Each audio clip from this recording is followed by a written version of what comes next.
¿Qué tal? ¿Cómo les va? Buenas noches. 21:30 exactamente en la República Argentina. Hasta la hora 23 hacemos Cuestión de Fondo por Canal 9 Litoral para toda la provincia de Entre Ríos, buena parte de Santa Fe, a través de la web del Canal 9 Litoral, a través de ahora.com y a través de análisis o análisisdigital.com.ar. Se nos pueden ver también en vivo por internet. ¿Cómo andan los muchachos? Buenas noches. ¿Qué tal? Buenas noches. Buenas noches. Bueno, un poquito más tranquilo estamos, ¿no? Parece, ¿no? De lo que fue el miércoles pasado. ¿Ustedes recuerdan cómo arrancamos, cómo estábamos, digamos, con el 220 colocado la semana pasada, ¿no? Sí. Hasta ahora, ¿no? Sí. Bueno, un poquito más tranquilos parece que estamos, digamos, ¿no? Asumió el nuevo ministro de Economía. No sé cuánto servirá, digamos, cuánto podrá tranquilizar, digamos, las cuestiones. Las provincias están muy preocupadas. El miércoles pasado habíamos dicho que el cálculo inicial de esa reunión de gabinete, que había sido el miércoles a la tarde, que terminó tipo 19:45, indicaba que Entre Ríos iba a dejar de recibir algo así como 1.000 millones de pesos. En realidad son 1.600 millones de pesos. Y yo te anticipaba que Santa Fe iba a perder 3.000. ¿Y ahí? Efectivamente es la cifra.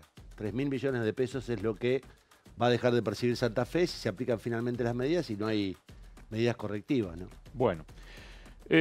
Mientras tanto, hoy arrancó el servicio urbano de colectivo después de 2 semanas, pero ¿no? Sí, 15 días. 15 días. De medida de fuerza de UTA. Bueno, y Juan trabajó como pudo y con el detalle que le exige el programa.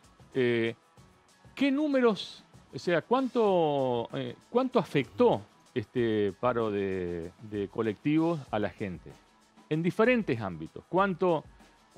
Me impactó mucho el número, que ya lo vas a contar, de cuántos docentes concurrieron a comisarías de Paraná a decir, para lograr la constancia y decir, yo no puedo ir y consigo esta Docentes y empleados públicos. Y lo que te pasé quedó corto. Qué bárbaro, más. qué bárbaro.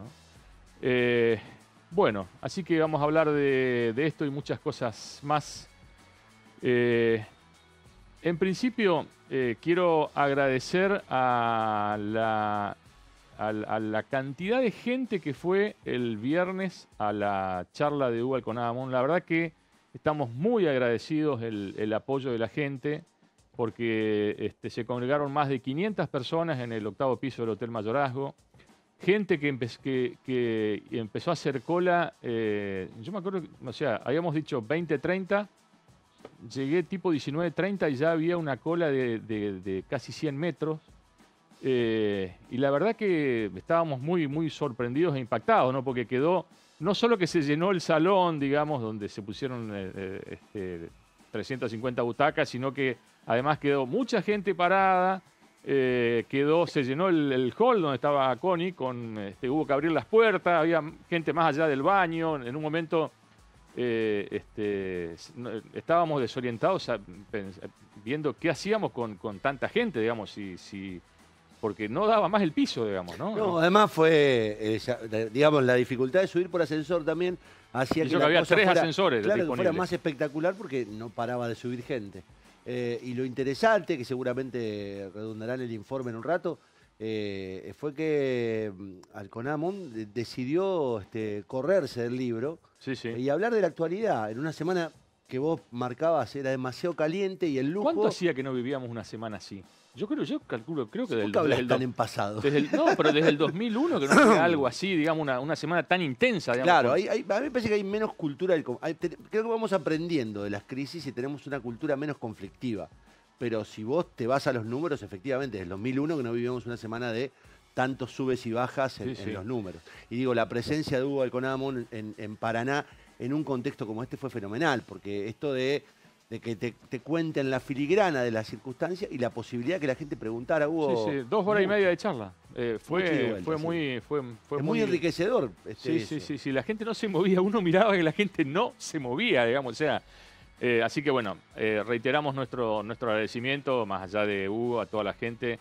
Y obviamente la comprometemos a la tercera charla, que es el 13 de septiembre, con ni más ni menos con Miguel Bonazo, que con sus 79 años sigue diciéndonos cada vez que los convocamos, allá vamos.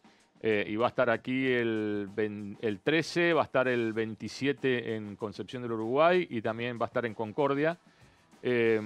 Así que es un lujo que nos vamos a dar porque no tengo duda de que es uno de los principales escritores que tiene nuestro país con proyección internacional.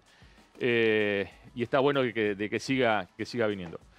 Anto, buenas noches. Los títulos. Buenas noches, Daniel.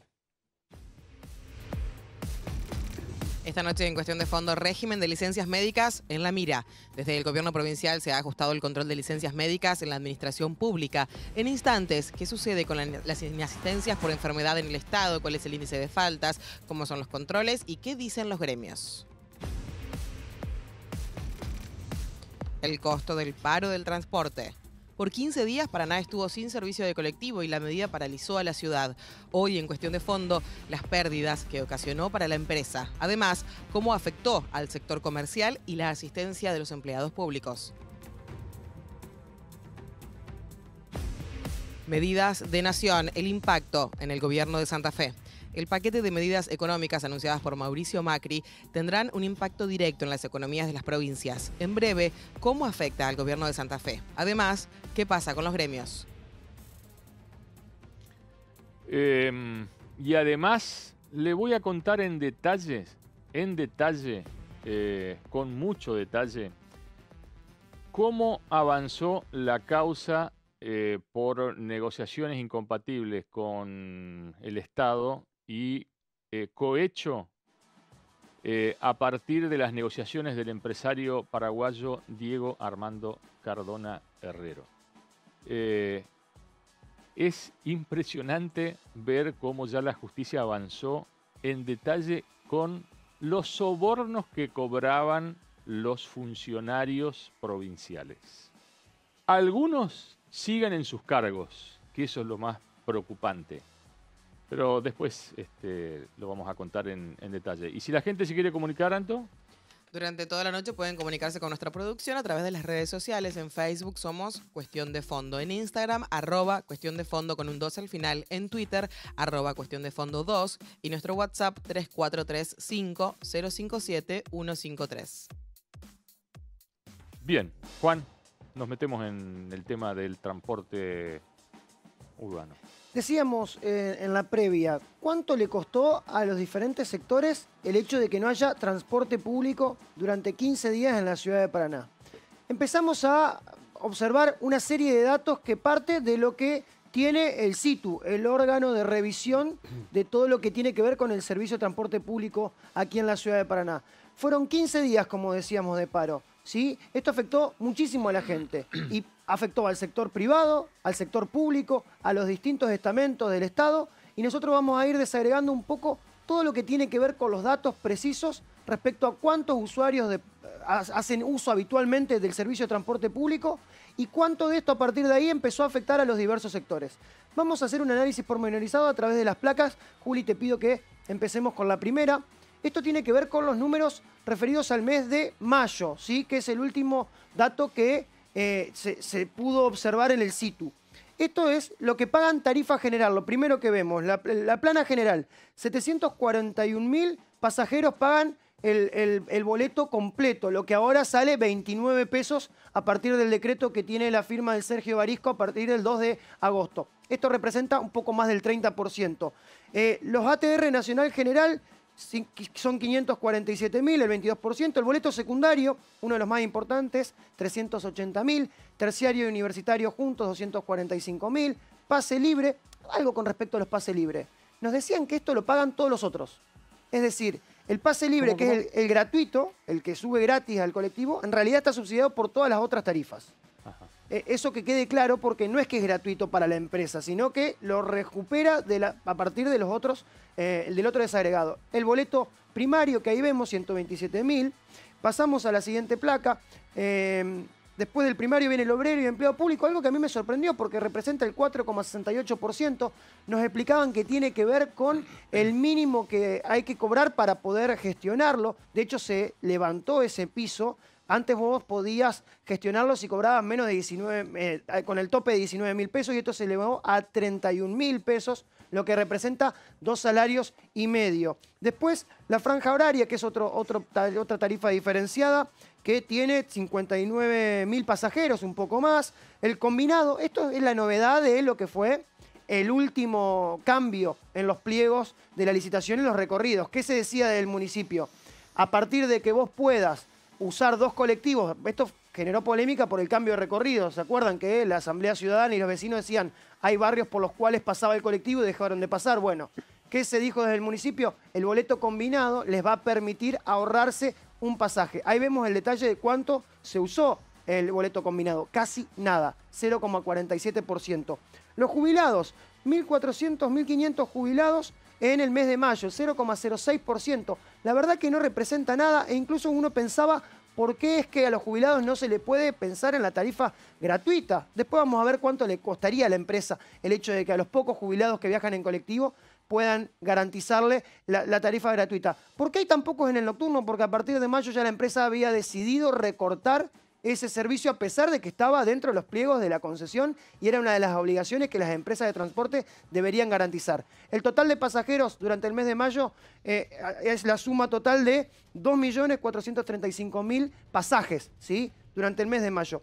Vamos a la siguiente placa. Estos ya son cálculos estimativos que hicimos con obviamente asesoramiento técnico del ingreso empresarial que hubiese generado la empresa durante la medida de fuerza. Son, de tarifa plana, un aproximado de 15 millones de pesos hubiesen recibido, un poco más, 15 millones y medio, a raíz de lo que serían 537.000 pasajeros, más o menos. En tarifa secundaria, 1.152.000.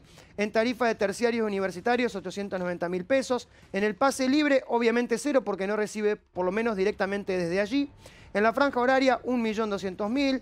En tarifa primarios, 154.000, 47.800 en empleados públicos y obreros, en el combinado casi 140.000, perdón. En total, lo que hubiese recaudado las empresas de transporte, si hubiese funcionado con la tarifa 29 pesos durante esos 15 días, la cifra es 20.083.000. ¿Por qué hago hincapié en esto? Porque en esos 15 días se hubiese recaudado más que el dinero que generó el conflicto inicial.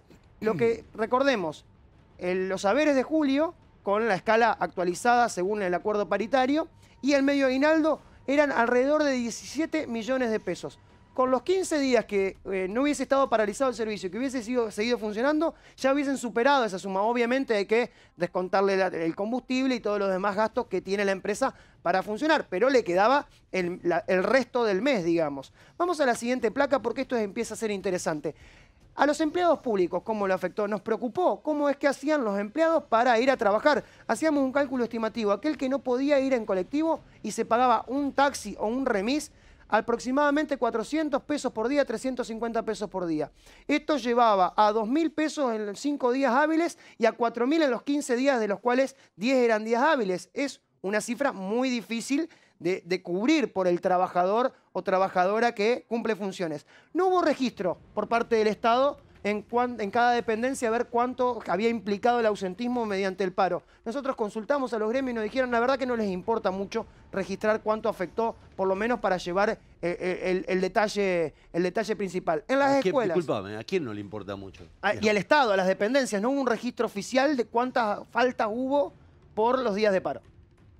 No hubo. Sí, sí, lo que es una vergüenza. No hubo, nosotros tratamos... A ver, es al Estado al que debe importarle, y básicamente, si hay clases o no. Bueno, estamos hablando de dependencia del Estado que todavía no pueden algunos de los ministerios, algunas de las carteras, referir cuántos contratos de obras hay, cuántos contratos de servicios hay. Es un dato que todavía no tienen. Connie, perdón por la interrupción, porque digo, me llamó la atención que ese número no estuviera, ¿no? Había docentes o empleados públicos o municipales que viven a no más de 10 cuadras, 12 cuadras de sus respectivos laburos y no iban por el paro de transporte. Y a lo mejor iban... Y podían ir caminando, déjame, ¿viste? Estamos hablando porque están los chicos, ¿viste? En el medio, ¿no? Esto que está diciendo también tiene una particularidad. En cuanto a la escuela, el principal problema se dio con la asistencia de los propios alumnos. Había clases que eran 5, 10 alumnos que no podían ir y las clases no se podían dictar. De hecho, no se podía ni tomar exámenes ni dar nuevos contenidos, simplemente se revisaban contenidos que habían sido dados con anterioridad.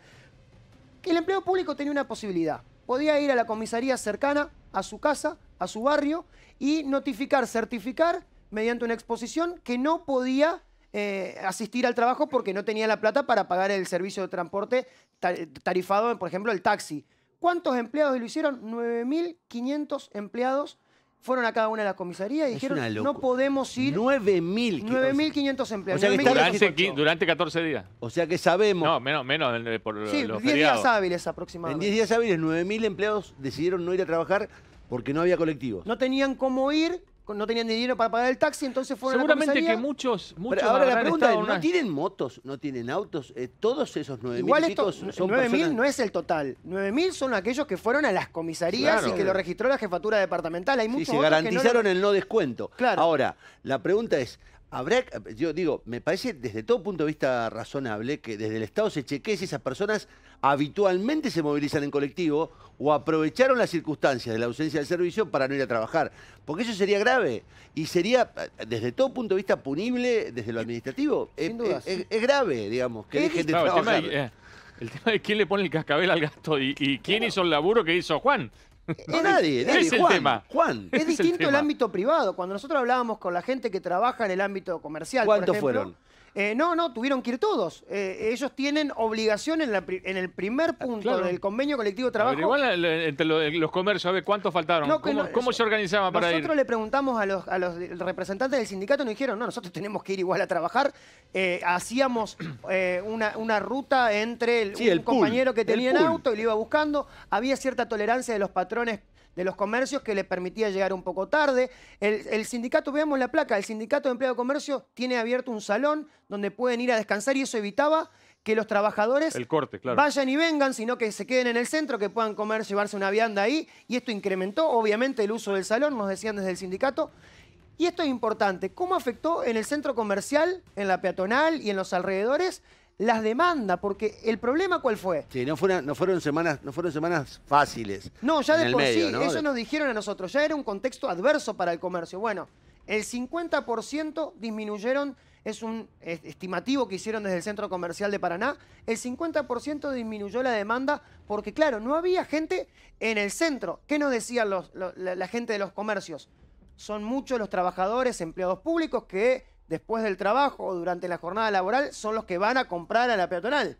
Entonces, al disminuir el efluente, digamos, de trabajadores en las dependencias, obviamente no pudieron tampoco ir a comprar a la peatonal, más allá del contexto que encima nos decían. Ya veníamos medios complicados con los ingresos y tuvimos este impacto que realmente complicó un poco las cosas. Algunos datos que me quedan, averiguamos en gimnasios, averiguamos en clubes y si bien tiene una particularidad, uno habitualmente va a un gimnasio cerca de su casa, uno habitualmente va a un club cerca de su casa, disminuyeron las asistencias, aunque también los profes me decían que muchas veces, sobre todo los clubes, cuando se bajaba la línea de la asistencia, algunos se aprovechaban de que no iban en colectivo, pero se aprovechaban de que las clases o las disciplinas iban a haber mermado su caudal de compañeros y también faltaban. Esto tiene que ver también con un montón de situaciones que hacían que la práctica de los deportes sean de dificultosa práctica, porque eran 5 o 6 y la verdad complicaba.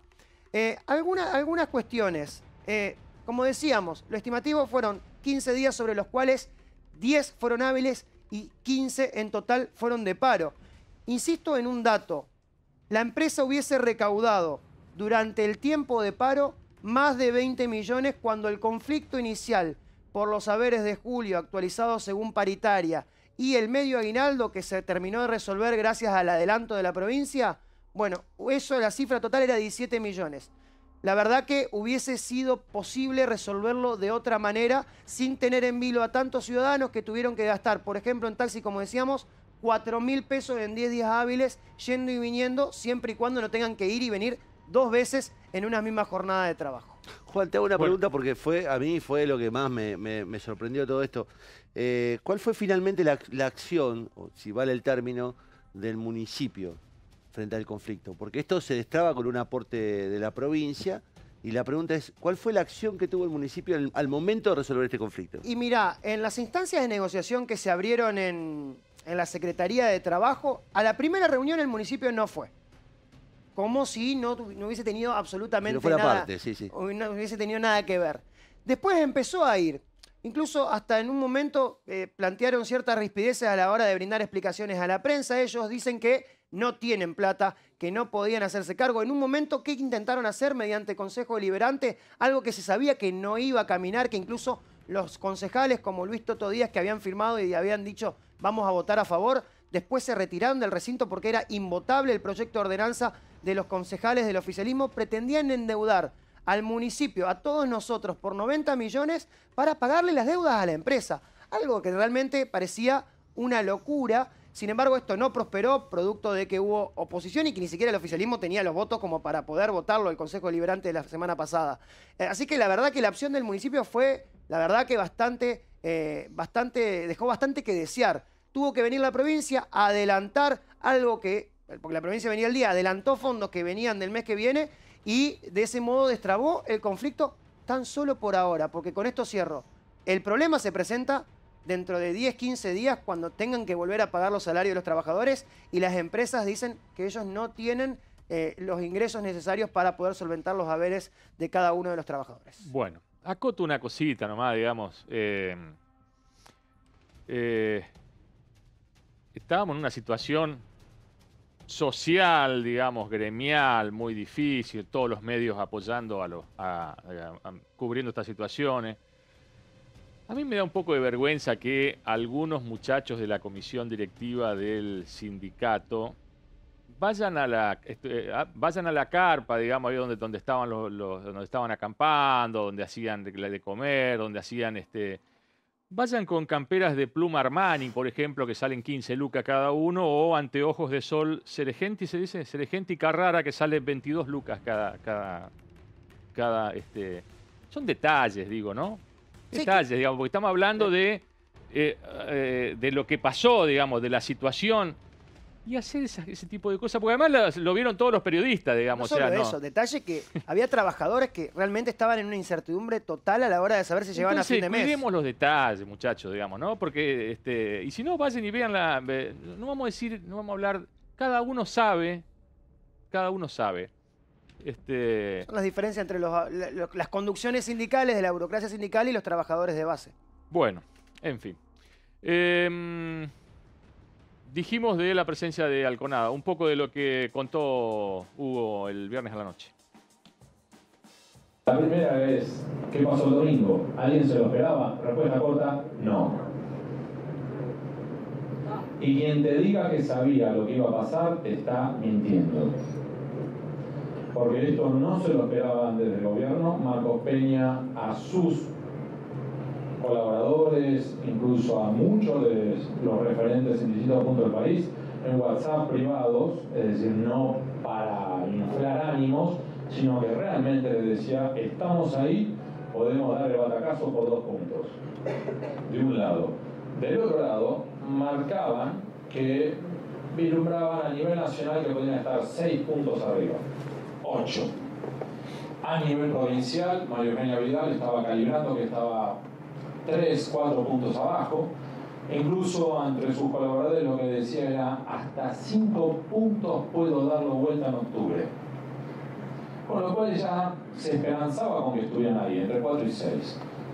Y desde el otro lado, Axel Kicillof, a su gente, a su vez también lo que les decía es estamos entre 4, 6, 8 puntos arriba. Y la expresión fue 10. Así como 10, como diciendo en el sueño más loco, clavamos 10 arriba. 18. Así que esto no fue anticipado por ellos mismos, esto no fue anticipado por los encuestadores. Y ahora, porque en definitiva tenemos que una elección que no pasó, pero ya pasó, con unas pasos que no son pasos y son una primera vuelta. Es decir, es una situación muy rara. Entonces, la primera respuesta corta sería, ¿las pasos sirven o no sirven? Yo creo que sí. Y acá ya diciendo con varios. Porque unas elecciones como las primarias valen unos 4.000 a 4.500 millones de pesos, este es el número final. Por supuesto que a nivel nacional no hubo grandes definiciones, y ya a niveles provinciales sí, a niveles municipales sí. Estamos en una situación en la cual esto no es una transición, y se lo voy a decir de manera más brutal. Si Macri renuncia hoy, no es que asume Alberto Fernández, si Alberto Fernández no gana la presidencia, quien tiene que asumir es Michetti. Si Michetti renuncia, tiene que asumir el presidente provisional del Senado. Si no asume él, presidente de diputado. No asume él, tiene que asumir el presidente de la Corte Suprema. Y tiene que llamar a elecciones. Así que esto es complicado, porque al mismo tiempo ya todos estamos hablando de Alberto Fernández como si fuera presidente. Macri ahora está reconfigurando su propio abordaje del gobierno, porque esto fue un masazo. Los liquidó. De lo que nos cuentan de adentro, les doy un par de ejemplos. Es que él dice que quiere competir, pero al mismo tiempo le ha dicho Bolio que se va a Italia. María Eugenia Vidal competirá, pero ella dice que está desahuciada. Esto no estoy revelando a voz de récord, sino que es parte de nuestro trabajo el ir reconstruyendo qué dice cada uno, no a nosotros, porque probablemente con nosotros solamente lo que van a hacer es poner el cassette y decir lo que tiene que decir, sino lo que a nosotros nos interesa es lo que le dicen a aquellos con micrófono apagado. Podemos dar ya por cerrada la elección y en términos racionales sí, pero esto es Argentina. Y en Argentina 2 meses es demasiado tiempo. Entonces yo prefiero ser más cauto, porque si no, si en efecto ocurriera la gran sorpresa el 28 de octubre, te van a decir, Alconada al final nos mintió. No, entonces yo prefiero decir, esperemos. Las probabilidades son muy, muy bajas. Ahora, lo que no podemos descartar es que ocurra algo. No estoy hablando de algo dramático, pero puede ocurrir algo que lleve a una reconfiguración de lo que está pasando. Macri ya empieza a caminar como un pato rengo.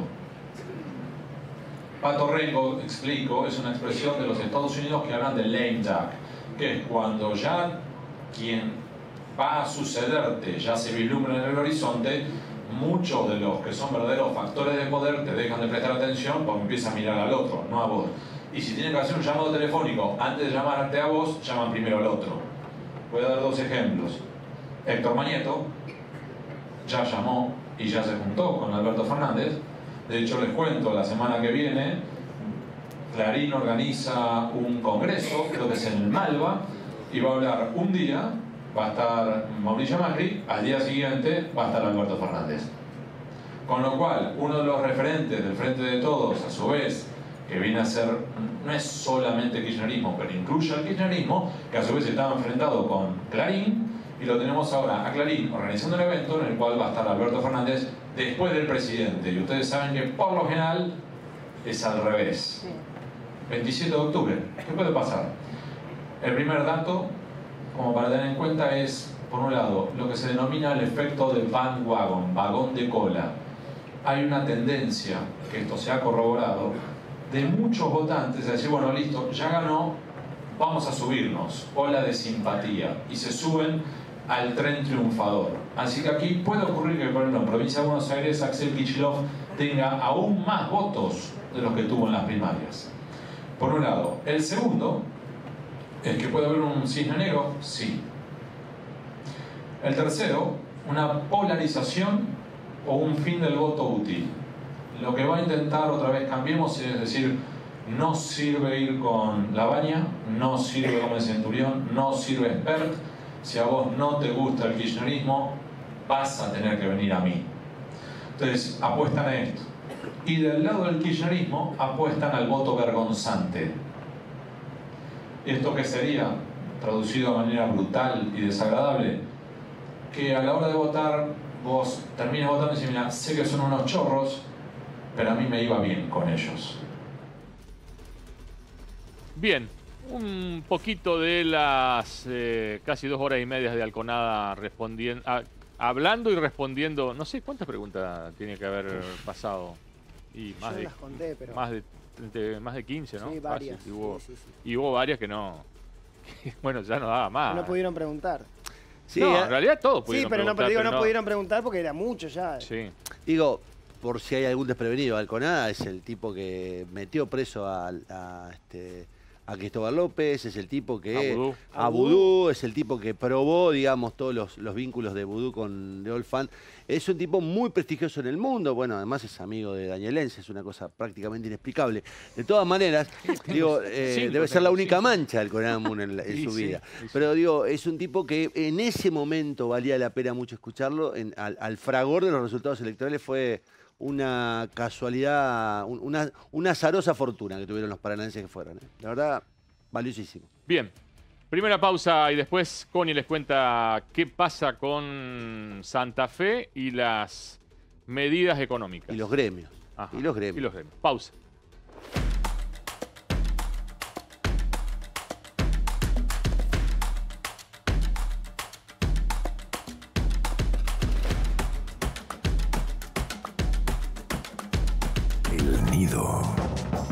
El nuevo libro de Daniel Enz. Poder, justicia y corrupción en Entre Ríos en los últimos años. El Nido. En librerías y kioscos de Entre Ríos y Santa Fe.